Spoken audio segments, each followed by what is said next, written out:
எண்ணெய் ஆண்கள் மற்றும் பெண்கள் 2 பேருமே வந்து தாராளமாக பயன்படுத்தலாம். இதை இப்போ எப்படி தயாரிக்கலான்றதை பார்க்கலாம். நான் இன்னைக்கு நல்ல ஒரு பெரிய கைப்பிடி அளவுக்கு ஃப்ரெஷ்ஷான கருவேப்பிலை எடுத்திருக்கேன். கருவேப்பிலையை நல்லா கழுவிடுங்க. ஒரு 2 தடவை கழுவிட்டு ஃபேன் காற்றுல உலர வச்சுக்கோங்க. ஃபேன் காற்றுல உலர வைக்கும்போது அந்த ஈரம் எல்லாமே போயிட்டு இந்த மாதிரி உங்களுக்கு ட்ரையாக இருக்கும்.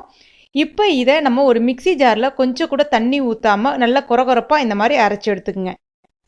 கருவேப்பிலையில் அதிகமான இரும்பு சத்து இருக்குது, அதிகமான ஆன்டி ஆக்சிடென்ட்ஸ் இருக்குது. இது நம்முடைய முடி உதிர்வை வேகமாக நிறுத்தும். அது மட்டும் இல்லாமல் முடியை நல்லா வேகமாகவும் அடர்த்தியாகவும் கருங்கருன்னு வளர்கிறதுக்கும் உதவியாக இருக்கும். அது மட்டும் இல்லாமல் இப்போ பார்த்தீங்கன்னா நிறைய பேர் இளநரையால் அவஸ்தைப்படுவாங்க. அந்த இளநரையை தடுக்கக்கூடிய தன்மையும் இந்த கருவேப்பிலைக்கு உண்டு. அந்த இளநரை, அதாவது அந்த வெள்ளை முடியையும் கருமை நிறமாக மாற்றக்கூடிய தன்மையும் கருவேப்பிலைக்கு உண்டு. அதுக்கு அடுத்ததாக ஒரு 3 டீஸ்பூன் அளவுக்கு வெந்தயத்தை நல்ல பவுடராக பொடிச்சு வச்சுருக்கேன். இந்த மாதிரி வந்து பொடிச்சு எடுத்துக்கலாம்.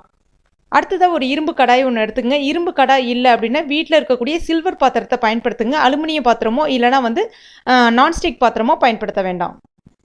இதில் ஒரு 200 ml அளவுக்கு தேங்காய் எண்ணெய் சேர்த்துக்கலாம். ஸ்டவ்வை மீடியம் ஃப்ளேமில் வச்சுருங்க. இப்போ எண்ணெய் வந்து நல்லா சூடாகட்டும். இப்போ எண்ணெய் நல்லா சூடாகிடுச்சு. நம்ம ஏற்கனவே பிடிச்சி வச்சுருக்க அந்த வெந்தய பொடியை ஒரு 3 டீஸ்பூன் அளவுக்கு சேர்த்துக்கலாம். அதுக்கு அடுத்து தான் நம்ம அரைச்சி வச்சுருக்க, அதாவது நல்லா பொடி பண்ணி வச்சுருக்க அந்த கருவேப்பிலையும் இது கூட சேர்த்துக்கலாம். சில பேருக்கு பார்த்தீங்கன்னா தலை குளிச்சதுக்கப்புறம் முடி வந்து ரொம்ப வறட்சியாக இருக்கும். தலை குளிச்சதுக்கப்புறம் மட்டும் இல்லை, சில பேருக்கு ரொம்பவே முடி வறட்சியாக அந்த ஸ்பிளிட்டன்ஸ்லாம் இருக்கும். அவங்க வந்து செம்பருத்தி பூ கூட இது கூட சேர்த்துக்கலாம். செம்பருத்தி பூ ஆப்ஷனல் தான். இந்த மாதிரி ட்ரை ஹேர் இருக்கிறவங்க செம்பருத்தி பூ இது கூட ஒரு 3 பூ ஃப்ரெஷ்ஷான பூ சேர்த்துக்குங்க. இப்போ இந்த எண்ணெய் நல்லா கொதிச்சு வரதுக்கு ஒரு 5 நிமிஷம் தான் எடுத்துக்கும். ஏன்னா ஏற்கனவே எண்ணெய் வந்து நல்லா சூடாக இருந்துச்சு.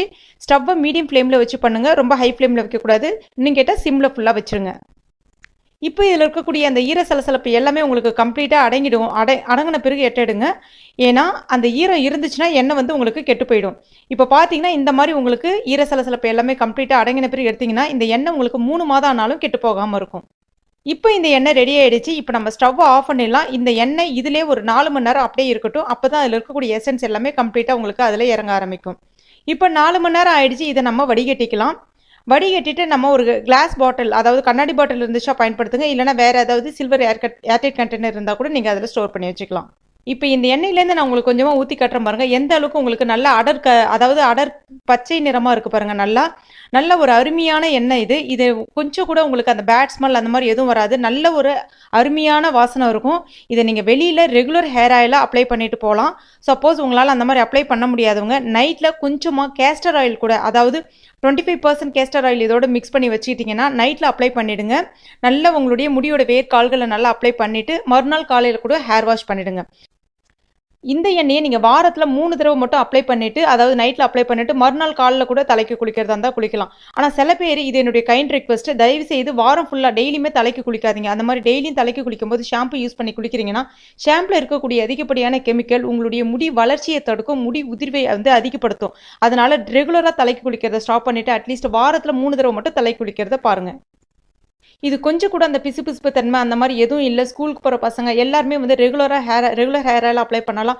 நல்ல முடி கருங்கருன்னு நல்லா வளரும். நல்ல அடர்த்தியாக வேகமாக வளரும். ஒரே வாரத்தில் உங்களுடைய முடி உதிர்வு வந்து கம்ப்ளீட்டாக ஸ்டாப் ஆகிடும். நீங்களும் உங்கள் வீட்டில் கட்டாயம் ட்ரை பண்ணி பாருங்கள். இந்த டிப்ஸ் எல்லாமே உங்களுக்கு பயனுள்ளதாக இருந்திருக்கும் நம்புறேன். பயனுள்ளதாக இருந்துச்சுன்னா மறக்காம இந்த வீடியோவை லைக் பண்ணுங்கள், உங்கள் நண்பர்களுக்கும் ஷேர் பண்ணுங்கள். மேலும் இது போன்ற தகவலுக்கு நம்ம சேனல் இது வரைக்கும் நீங்கள் சப்ஸ்கிரைப் பண்ணாத நண்பர்களாக இருந்தீங்கன்னா உடனே சப்ஸ்கிரைப் பண்ணிங்க. கூடவே அந்த பெல் நோட்டிஃபிகேஷன் சிம்பிளையும் ப்ரெஸ் பண்ணிக்கங்க. தேங்க்யூ.